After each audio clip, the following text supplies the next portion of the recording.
kaos spesial dari Starting Eleven, merchandise edisi Timnas Day. Klik link di deskripsi untuk pre-order ya. Hari ini order, besok langsung kirim kaos bola eksklusif merchandise Starting Eleven. Order sekarang, klik link di deskripsi. Mengenai hubungan kita yang sudah berakhir, terjawab sudah rumor pemecatan Sinteyong pada 6 Januari 2025. Erick Thohir tega memecat sang pelatih yang kadung dicintai oleh seluruh pecinta timnas Indonesia. Berbagai ucapan perpisahan penuh haru pun bermunculan di media sosial. Namun, yang bikin lebih sedih lagi, pengganti STY adalah Patrick Kluivert. Walaupun belum diperkenalkan secara resmi, hampir pasti mantan penyerang Barcelona itulah yang akan menukangi timnas Indonesia. Pakar transfer Fabrizio Romano juga sudah memberitakannya. Mirisnya, calon pelatih timnas Indonesia yang baru itu dipenuhi catatan hitam, alih-alih prestasi yang bisa memaksa para pembencinya terdiam. Lantas, seperti apa sih rekam jejak Patrick Kluivert yang tak membanggakan itu? Inilah jejak kelam Patrick Kluivert sebagai pribadi pelatih yang niretika.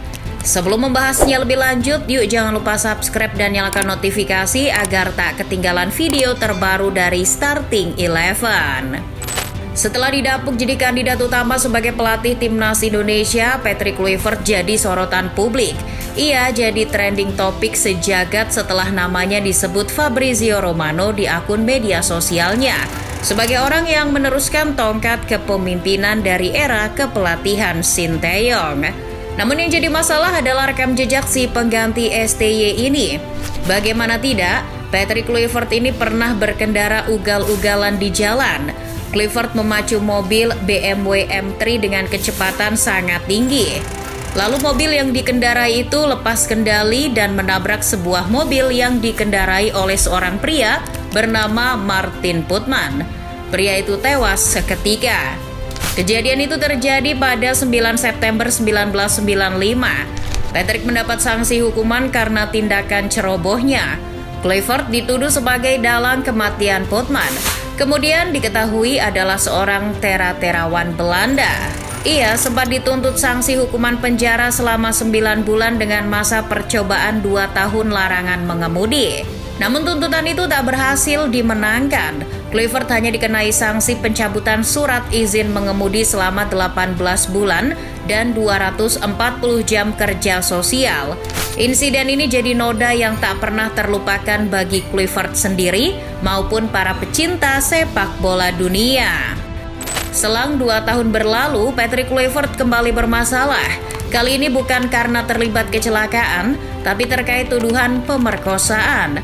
Patrick dituduh terlibat pemerkosaan terhadap seorang gadis berusia 20 tahun. Seperti yang dilansir The Independent pada 12 Juni 1997, seorang perempuan mengaku telah digilir oleh 4 pria muda. Ia mengklaim salah satu di antara pria muda itu adalah Patrick Kluivert. Polisi Belanda pun langsung menyelidiki laporan yang dibuat gadis tersebut. Namun setelah diselidiki lebih lanjut, ternyata perempuan berusia 20 tahun itu ketahuan berbohong. Pengacara Kluivert mengatakan laporan perempuan itu tak bisa dipercaya. Tidak ada alasan untuk percaya kisah gadis itu. Dia berbohong atas dugaan pemerkosaan itu, kata pengacara Kluivert, Gerard Spong, di sidang kepolisian Amsterdam. Pengacara Kluivert berdalih kalau Kluivert langsung dikirim pulang oleh pelatihnya Louis van Gaal sehingga ia tidak mungkin melakukan itu. Sang pengacara menegaskan bahwa Kluivert tak bersalah atas tuduhan pemerkosaan tersebut. Tetapi atas tuduhan itu, nama Kluivert pun terlanjur tercoreng. Selain pernah dituduh pemerkosaan, catatan hitam Patrick Kluivert adalah ia doyan bermain judi. Menurut surat kabar Belanda De Volkskrant, Patrick Kluivert hobi bermain judi sejak ia jadi pelatih tim cadangan di FC Twente. Akibat kegiatan judinya itu, hutang Kluivert makin menumpuk. Meski tak melanggar hukum, tapi ia menanggung hutang yang besar karena Kluivert selalu kalah dan akhirnya harus merugi. Dan itu terjadi selama bertahun-tahun. Puncaknya terjadi saat Kluivert secara kontroversi memasang taruhan untuk pertandingan utama FC Twente. Taruhan tersebut membawa Kluivert ke masalah yang tidak perlu. Pengganti STY itu akhirnya bahkan harus menanggung hutang 1 juta euro yang pada akhirnya ia terpaksa berurusan dengan gembong kriminal pada tahun 2017 silam. Mantan pemain Barcelona, Patrick Kluivert dilaporkan diperas oleh geng kriminal selama bertahun-tahun karena hutang judi yang menumpuk lebih dari 1 juta euro. Hutangnya yang besar itu membuat Patrick Kluivert kerepotan. Ia dikejar-kejar debt collector karena hutangnya. Beruntung ia berhasil diselamatkan oleh pengacara Gerard Spong, di mana Gerard Spong menjelaskan kalau Patrick hanyalah korban dan bukan pelaku. Meski bukan sebagai pelaku, tapi Kluivert kadung dicap sebagai orang yang gemar berjudi. Inilah yang jadi pertanyaan besar mengapa pengganti Sinteyong adalah Patrick Kluivert. Akhirnya kebiasaan buruk yang selalu dipupuk dari waktu ke waktu Patrick Kluivert mendapatkan hasil yang memuaskan juga. Bagaimana tidak, Patrick Kluivert fotonya nampang di salah satu website judi internasional. Mungkin para pecinta judi sudah mengetahuinya. Website itu adalah Jonibet. Jonibet adalah situs taruhan yang cukup terkenal. Ia didapuk jadi brand ambasador Jonibet selama kurun waktu 2023 sampai 2024. Pihak situs taruhan itu bahkan dengan bangga mengumumkan bisa menggait Kluivert karena reputasinya. Tentu ini jadi pertanyaan besar, mengapa fakta ini terlupakan oleh jajaran PSSI? Kemarin di sebuah acara, Arya Sinulinga, salah satu anggota komite eksekutif, bilang bahwa calon pelatih timnas tidak ada masalah. Kalau terlibat kejahatan, kata Arya, pasti sudah di blacklist oleh UEFA, sedangkan calon pelatih timnas tidak.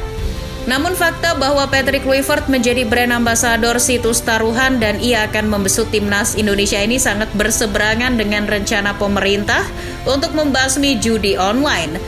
Coba bayangin aja deh, pemerintah sedang getol bersih-bersih situs judi online, pelatih timnasnya malah jadi brand ambasador.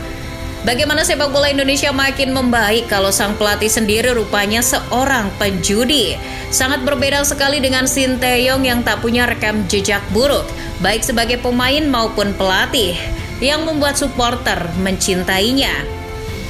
Tapi STY juga berjudi ding. Perjudiannya itu dengan merombak susunan pemain di laga melawan Cina dan itu gagal.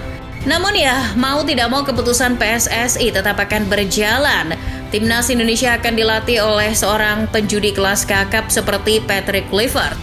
Biar bagaimanapun, manusia punya kesempatan kedua, ketiga atau masih banyak lagi, dan ini berlaku juga bagi Patrick Kluivert.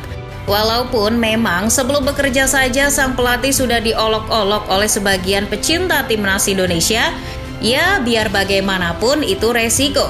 Salah sendiri, bukannya banyak gelar dan pencapaian, ini seorang calon pelatih malah kebanyakan catatan hitamnya. Kita tinggal nunggu apakah catatan hitam itu malah akan berimbas buruk ke timnas Indonesia atau sebaliknya. Sebagai seorang fans, kita cukup mendoakan yang terbaik saja buat timnas Indonesia. Mudah-mudahan di tangan pelatih baru, Indonesia bisa lolos ke Piala Dunia 2026. Persetan dengan target Piala Dunia 2030. Salah sendiri diganti di tengah jalan, ya harusnya bisa dong lolos di edisi 2026. Bukan begitu, Bung Arya?